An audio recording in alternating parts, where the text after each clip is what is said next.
Hello. Welcome back to another Cash Practice Training Tuesdays. Today's topic, as I mentioned in the title here, is not necessarily the most exciting thing to talk about, but when something can easily add 10% plus to my net revenue by just making a few key changes, and it can be easily implemented like overnight, literally, that's pretty damn attractive to me. So exciting or not, cancellation and no-show rates, they really need to be looked at and addressed. And this topic, as all of these Tuesday, videos, came from my mastermind group coaching call today. One of my students had mentioned that since COVID had started, that their no-show and late cancellation rate had really, really skyrocketed, and they're usually pretty good with it. And so we kind of drilled down in the different things that they're doing, and they're doing most of the things right. We needed to tighten up their reminder systems, and I'll talk about that in a moment. But for anyone else watching, just kind of start to finish, I want to talk about the different things that can be done.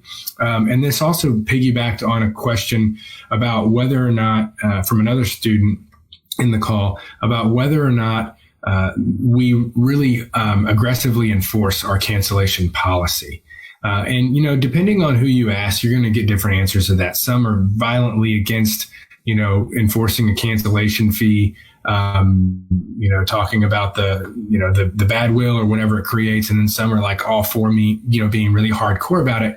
And I'm kind of in the middle. And essentially what I've done in my practice, and, you can take it or leave it as far as this video goes and the advice I give today, I don't think this is important as what I'm about to get to, but for our practice, if we see that someone is clearly prioritizing their schedule over ours and disrespecting or not respecting my or my staff's time and rearranging their schedule or canceling late just for any little thing that comes up, then we let them know, hey, look, we do have a cancellation policy that we went over with you. You signed off on in our, in your intake paperwork.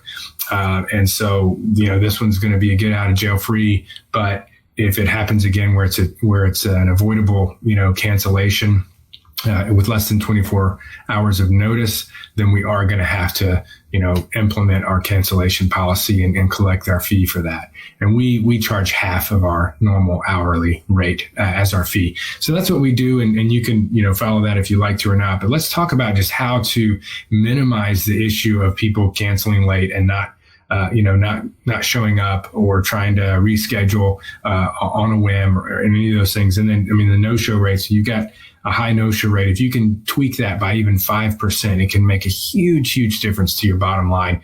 So first and foremost, with your intake paperwork and your intake process, if you're seeing that your cancellation rate is high, it's 10%, that's pretty damn high.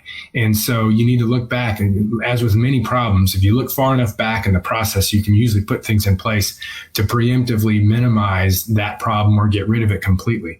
You're not going to get rid of cancellations completely with this, but you can definitely help. So just making sure that in your intake paperwork, maybe is it bolded? Do you talk about the cancellation policy in the paperwork in the first place? Do you have it where they have to sign off specifically on that, or at least initial specifically on that? And these are things you can implement if you're having issues with cancellation policy or cancellation rates. But not just verbalizing or writing, what the policy is, but making it about the need of others for that spot that they're holding. Right. So it's not just we're going to lose money if you cancel late and we can't fill it. It's, we stay very, very booked, very busy. And most or all of the spaces that we have available can easily be filled with enough notice with people who are waiting to get started with care earlier or get in more frequently. So in order to make sure that you continue your own progress at the rate that you and we all want, as well as that no one else misses out on care that they're waiting for. This is our cancellation policy. So not just making it about a business or not mentioning any of that at all, humanizing it a bit and making it about them and their progress, as well as the ability for others to have that care that they're holding up with that spot if they cancel late and you don't have a chance to fill it, right? So then also having a policy where whether it's you or your staff or your admin staff or maybe the treating therapist are just letting them know, verbalizing what the policy is. Hey, we want to make sure that you make progress. We want to make sure that these coveted spots, that we can keep them full with people who are waiting on that care. We have a bit of a waiting list, or there's often people trying to get in sooner. So if you're going to cancel, please do give us at least 24 hours notice. And hopefully we can get you rescheduled very quickly so we don't have to, have a delay in your progress. So making it, again, verbalizing that about them and about others getting the care that they need. And then finally, the reminder system, right? So a lot of systems now, a lot of scheduling systems, EMRs, do have an email reminder system. Some of them have, text as well, if the person has said they're okay with being texted. So I would say if you can do both, do both. Have email and text reminders. That's what we have at our clinic, and we don't have certainly not many no-shows, and our cancellation rate's pretty good as well. But for this for this client today, the student in my mastermind group who had mentioned how much it had gone up recently with COVID related kind of times. I also said, look, you've got your email that's going out 2 days before. You need to implement, even if it's an or a manual thing right now, until you can have a system that does this, doing a manual text the morning of, but the day before having a phone call and leaving a voicemail. So they get an email, they get a voicemail or a phone call. If they actually pick up, courtesy call, Mrs. Jones, just to remind you that we're looking, or just to let you know, we're really looking forward to seeing you tomorrow for your appointment at 3:30. And then a text that morning. I mean, if you got an email, a phone call, and a text, I almost guarantee that this current issue with higher than normal cancellations for that client, and if you have that issue on an ongoing basis, like that will definitely put a dent in it, which is going to add a lot of money to your bottom line. So I really hope that this is helpful for you guys.